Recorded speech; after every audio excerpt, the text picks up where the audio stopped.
गव्हाचं पीठ वापरून आज आपण एकदम मऊ लुसलुशीत गुबगुबीत अशी पुरणपोळी बनवून घेतोय. त्यासाठी अर्धा किलो चण्याची डाळ घेतलेली स्वच्छ धुवून कुकरमध्ये घालून घ्यायची.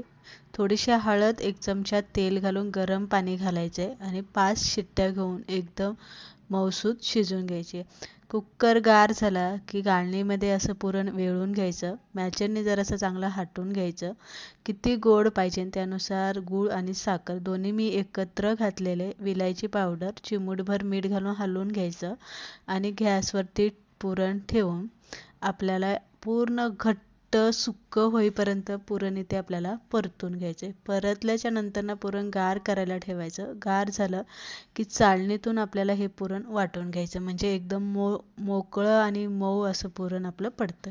थोडा वेळ ताटामध्ये पसरून सुकायला ठेवायचं. आता इथे गव्हाचं पीठ घेतलेले, अनेकदा गव्हाच्या पिठाची पुरणपोळी काय होतं, जाड होतं, लाटताना पटकनी पुढे सरकत नाही, थोडीशी वातड होते. अशा वेळेस त्यामध्ये आपल्याला 1 वाटी मैदा घालायचा आणि सैलसर पातळ असं हे पीठ आपल्याला मळून घ्यायचं आणि अर्धा तास तरी गव्हाचं पीठ आपल्याला इथे चांगलं भिजायला ठेवायचं.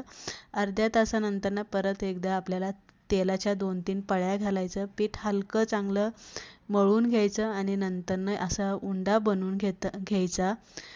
जेवढं पुरण तुम्हाला भरायचं तेवढं तुम्ही पुरण इथे भरू शकता. फक्त पोळी लाटताना मैद्याचीच पिठी वापरायची आणि हलक्या हाताने कडेने पुरणपोळी लाटायची, म्हणजे ती अजिबात फुगत नाही आणि पातळ लाटून घ्यायची. गव्हाच्या पिठाची पुरणपोळी शक्यतो पातळ लाटून घ्यायची. या पद्धतीने आपण आज गव्हाच्या पिठाची पुरणपोळी बनवून घेतली. रेसिपी आवडली, लाईक शेअर नक्की करा.